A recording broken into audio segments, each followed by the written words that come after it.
बंगाल की मुख्यमंत्री ममता बनर्जी जी एकदम से उत्तेजित होकर उस बैठक को राजद और कांग्रेस पर होता है। क्या राजद को खुशी नहीं होनी चाहिए कि भैया बिहार को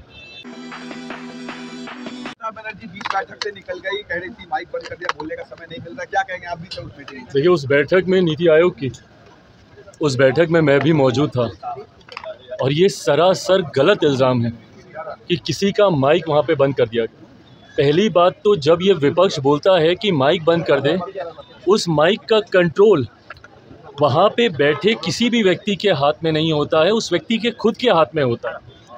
ना लोकसभा में, ना राज्यसभा में, ना ऐसी किसी बैठकों में। ऐसी बैठक में माइक सामने लगा होता है, ऑन ऑफ का स्विच सामने ही होता है। तो ये बात बोलना सरासर झूठ है जब कोई ये बोलता है कि मेरा माइक बंद कर दिया गया। हाँ, हर मुख्यमंत्री को, क्योंकि समय की बाध्यता थी, ओपन एंडेड अगर डिस्कशन को रखा जाता तो संभवतः हफ्तों तक ये बैठक ही चलती रहती। ऐसे में हर मुख्यमंत्री से ये विनम्रतापूर्वक आग्रह किया गया था कि अपनी बातों को संक्षिप्त में एक तय समय सीमा के भीतर रखा जाए। जब वो समय सीमा पूरी हुई, सिर्फ एक रिमाइंडर के तौर पर उनको ज़रूर, जैसे तमाम मुख्यमंत्री को दोबारा से नोटिफाई किया गया कि भाई आपका समय समाप्त हो रहा है, इस तरीके से। बट उसके बाद जिस तरीके से बंगाल की मुख्यमंत्री ममता बनर्जी जी एकदम से उत्तेजित होकर उस बैठक को बीच में ही छोड़कर चली गई, मुझे लगता है ये आचरण गलत है।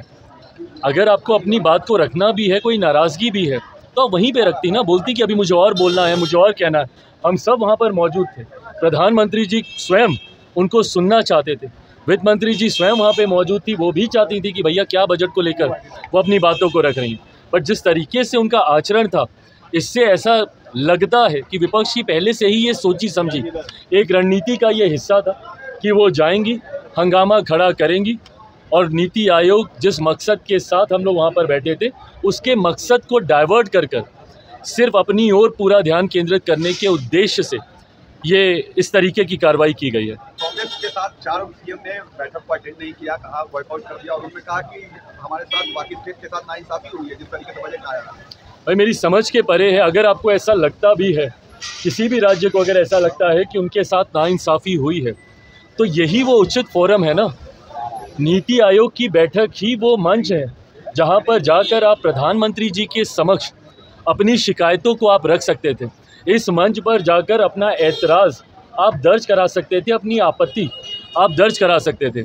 और जो लोग ये बोलते हैं कि हम लोग के साथ भेदभाव हुआ, पहली बार देश में एक ऐसा बजट एक लंबे समय के बाद देखने को मिला जिसने पिछले 10 सालों में देश की मजबूत होती अर्थव्यवस्था का लाभ जनता को पहुंचाने का काम किया। इसमें जहां प्रमुखता से देश के गरीबों का जिक्र किया गया, अन्नदाता का जिक्र किया गया, नारी शक्ति का जिक्र किया गया, युवा शक्ति का इसमें जिक्र किया गया। ये ऐसे सेक्टर्स हैं जिसमें प्रमुखता से उनको लाभ पहुंचाने के लिए योजनाओं की और राशि की घोषणा की गई। जो राज्य कहते हैं कि उनके साथ अनदेखी हुई, क्या उनके राज्य में गरीब नहीं है? क्या उनके राज्य में महिलाएं नहीं हैं? क्या उनके राज्य में किसान नहीं हैं? क्या उनके राज्य में गरीब वर्ग से आने वाले युवा हों, महिलाएं हों, किसान हों, क्या ये लोग नहीं हैं? तो सिर्फ राजनीतिक हंगामा करने के लिए, और मैं दावे के साथ कहता हूँ कि भाई ये लोग पिछले बजट भी निकाल कर दिखाएं कि किस किस राज्य को कितना कितना आवंटन किया गया है जब सरकार कांग्रेस के नेतृत्व में चल रही थी। यूपीए की सरकार हो या उसके पहले की सरकार हो, कितने राज्यों का जिक्र किया गया। और मुझे ताज्जुब तो सबसे ज़्यादा राजद और कांग्रेस पर होता है। क्या राजद को खुशी नहीं होनी चाहिए कि भैया बिहार को एक बड़ी राशि आवंटित की गई है, इंफ्रास्ट्रक्चर डेवलपमेंट को लेकर हो, यहाँ पर सड़क को लेकर हो, पुल के निर्माण को लेकर हो। बिहार की सबसे बड़ी समस्या बाढ़, जिसका जिक्र हमेशा मैंने बिहार फर्स्ट, बिहारी फर्स्ट के माध्यम से मैंने किया, उस बाढ़ को लेकर लगभग 11,000 करोड़ की राशि अलग से आवंटित की जाती है।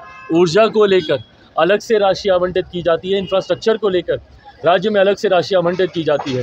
तो भैया, अगर बिहार जैसा राज्य, जिसके लिए लंबे समय से हम लोग भी मांग करते थे भैया कि बिहार को विशेष राज्य का दर्जा मिलना चाहिए, बट स्पेशल कैटेगरी स्टेटस जब तक नहीं मिलता है, ये मांग भी हम लोग की थी कि बिहार को एक स्पेशल पैकेज मिलना चाहिए। आज मैं धन्यवाद करूंगा माननीय वित्त मंत्री जी का, और विशेष तौर पर मैं धन्यवाद करूंगा मेरे प्रधानमंत्री आदरणीय नरेंद्र मोदी जी का। मैं अपनी तरफ से, अपनी पार्टी लोक जनशक्ति पार्टी रामविलास की तरफ से प्रधानमंत्री जी और वित्त मंत्री जी का धन्यवाद करूंगा कि एक लंबे समय से जो बिहार और बिहारियों की मांग थी, उस मांग को सुना गया है, उस मांग को पूरा किया गया है। अगर इस पर भी अगर राजद और कांग्रेस को अगर एतराज़ है तो ये वही लोग हैं जो कतई बिहार का विकास नहीं चाहते हैं।